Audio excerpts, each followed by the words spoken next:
Nel corso del 2024 sono state 1075 le segnalazioni di danno giunte alla Procura della Corte dei Conti del Friuli Venezia Giulia, coerentemente con gli anni precedenti, e di circa 200 inferiore al numero di denunce presentate alla sezione del Veneto della stessa Corte dei Conti, considerando però il numero della popolazione decisamente più alto della regione confinante e il numero di magistrati anche quello più alto.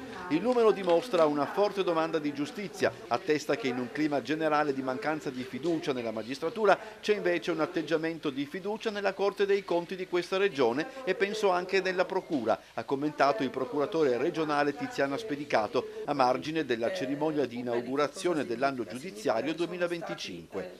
Spedicato ha comunque sottolineato come anche per quanto concerne la Corte dei Conti vi sia un notevole problema di organico. Attualmente la Procura lavora con 8 dipendenti e su una dotazione organica di diritto di 10 che appunto non è nemmeno coperta per intero perché abbiamo la scopertura del 20%, ma ritengo che addirittura dovrebbe essere proprio rivista la dotazione organica, perché anche con 10 la Procura funzionerebbe sempre con carichi di lavoro poco sostenibili. Considerate che negli ultimi mesi dell'anno i funzionari amministrativi, mi dicevano ieri, hanno fatto oltre 300 ore di lavoro straordinario. La Procura nel 2024 ha svolto una notevole attività istruttoria, comportando grossi recuperi, cioè reintrotati nei bilanci pubblici soldi spesi o sottratti. I recuperi totali sono circa 1.400.000 euro.